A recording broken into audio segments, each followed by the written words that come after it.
That was a nice fish. Back to the water you go.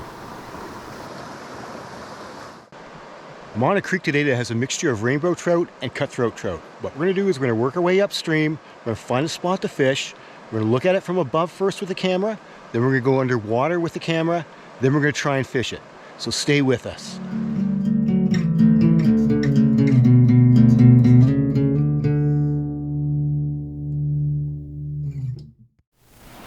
We've come across a rather tough-looking spot to fish. Lots of down timber and reasonable depth, which potentially means it's not just a difficult spot to fish, but also a spot that offers a high level of protection for trout to grow in. Quite often these factors go hand in hand. Let's examine it closely from above. We have excellent oxygenated water coming into the pool from upstream. Anytime you see white water, you know that means lots of invigorating oxygen being mixed in for the fish downstream. There are overhead logs on the left, right, and center. That's very rich cover. And there are submerged logs down in the center as well, sort of splitting the run into left and right sides. Even more cover. The right side has reasonably more water flowing than the left side, but both sides have some movement. There does, however, appear to be a region of slack calm water just to the left side of the main submerged log, which we can discern due to the lack of any surface disturbance. It doesn't have as much in the way of foam, so it isn't really an eddy, but it's still very slack. Overall, there's a lot of holding water and differing options for potential fish. And now the important part is to examine underwater, see what the fish prefer, and then try to fish it. Going underwater, on the right side of the log, which would be the side that gets the most current, we just see some small fish. Maybe there's just too much current here for the low amount of food present at this time, making it less worthwhile. But it looks like there may be some larger fish over to the left, more by the submerged log. Yes, under the log on the slower current side, we see the silhouettes of better fish.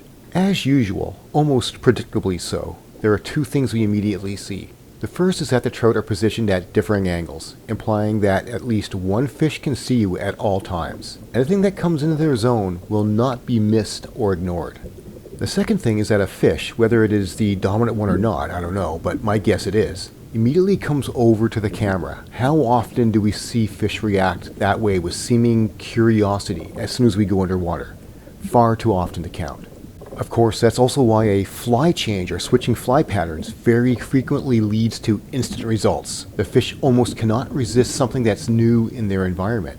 As long as it isn't big enough or fast enough moving to be an instant threat, a trout will usually investigate a new item to see if it can chomp it down.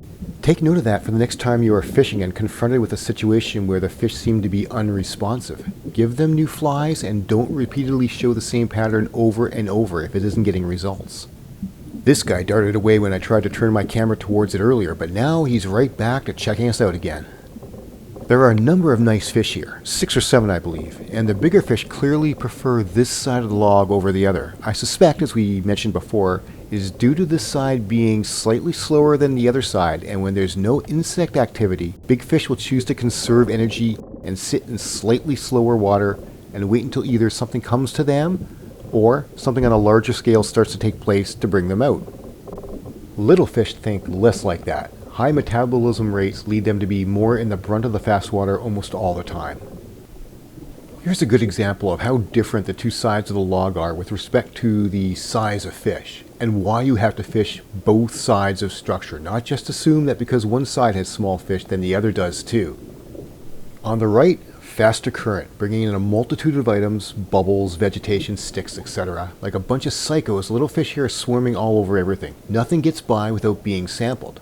But on the left, the bigger fish are just casually holding in the current, as if waiting for evening hatches when they know it'll be much more beneficial for them to expend their energy. Remember that bigger fish have bigger muscles that use up calories much faster than smaller fish, so they can't afford to waste their time chasing everything like a smaller fish will. And we will see that here.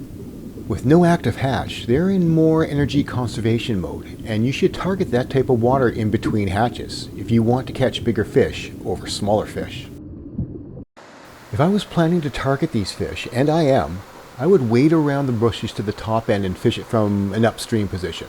Not my preferred approach usually, but I think this scenario leaves no alternative. I cannot fish it from this position.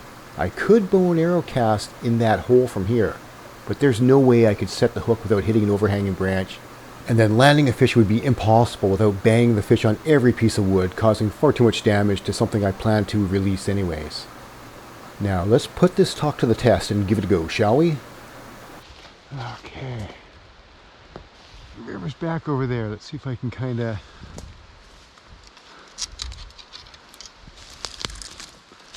get over to it. I'll walk around over here. Yeah, nice devil's club everywhere. That stuff is sharp. Ow. Yeah, don't grab onto it, Chris.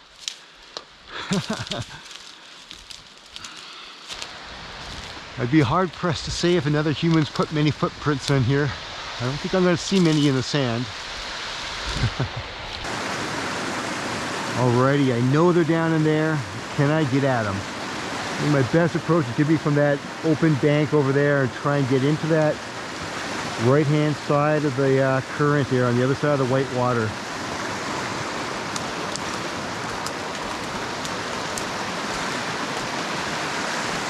Far enough up from them, I shouldn't disturb them if I cross at this point. First, I try to lay down a dry fly with a bow and arrow cast while keeping a low profile, moving slowly, and putting as much whitewater and evergreen branches as I can between me and the fish. I wasn't able to get a fish to rise. That somewhat surprised me, but also not so much, as the fish were not very active. Perhaps later in the evening might be different. Just an additional note here, people commonly think they can only bow and arrow cast heavy flies like nymphs. That's not so. You can bow and arrow cast a dry fly just as nicely. I swap the dry for a nymph and continue to bow and arrow cast. As the fly hits the water, I feed a little slack into the drift so the fly can follow the natural current. This removes some of the tight contact of the drift, but to compensate, I add a little slight jig and lift to the drift at times to help maintain contact. And there's a fish first cast. Not one of the bigger fish, but a fish nonetheless, and I'll take it.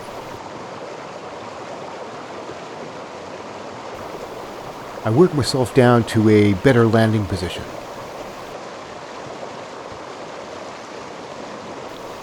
Then I quickly net the fish and gently release it. Not huge, maybe 10 inches or so, but full of color and beautiful. I shoot in another cast, a little deeper this time. Less need to feed the line this time, but I still give it a slight lift at times just to help keep contact.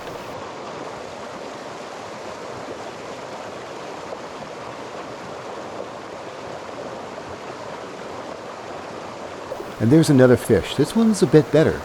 I need to hoist it up a bit to keep it from pulling down into all the woody debris. This is a good spot to add that. When you're letting a fly drift away and down from you, you quite quickly lose that tight line advantage. That's why you must occasionally lift or jig your fly just to gain back some of that control. I almost botched up the landing, but I got it done. Let's go for another one. This time I sling the fly in even a tad bit further. A little lifting of the rod tip again to make sure I have some contact as the fly is drifting away from me. There's another one. This guy pulls a little bit harder. I move down again to get into a little bit of a better landing position.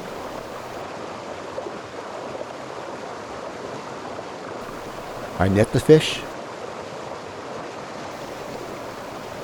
And another nice fish back into the water.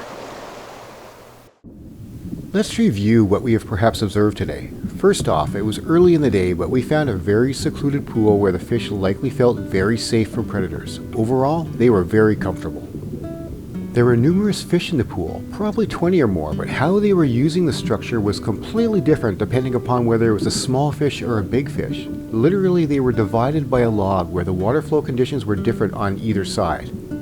The small fish gravitated to the faster flow side, the bigger fish to the slower current side. And why was this? Well, bigger fish conserve energy relative to the high metabolism psycho little guys. When there is no hatch on to provide them food or calories, they will retreat to a secluded spot where they won't waste the energy as much. During off-hatch times, look for better fish in this type of water, where they may be near good feeding places when a hatch does happen, but when the hatch isn't on, they can save their efforts. Bigger fish will move up and down on a run multiple times in a day depending on the presence of food sources. If there was an active hatch going on, I might expect these fish to be moving up to the head of the run and even push out some of the smaller fish so they could be the first in line. Secondly, a bow and arrow style cast can be very effective for short-range precision casting, both for Dries and nymphs. Nymphs won the day today by a long shot, but at times, the Dries could be the winner as well. Lastly, as I have said before, comparing fish to humans and giving them human traits like curiosity, anger, etc. doesn't seem right. I think they call it anthropomorphism. But whether curiosity is the right word or not, trout invariably investigate any new object in their field of view. The exact purpose of that behavior? I'm not sure, but I know we as anglers can use it to our advantage. Give the fish something new and they will check it out. And the first step to catching a fish is getting them to check your fly out first. After that, it's all up to you to hook them. I hope you enjoyed this episode, and if so, please leave a comment and let me know. I definitely appreciate having feedback.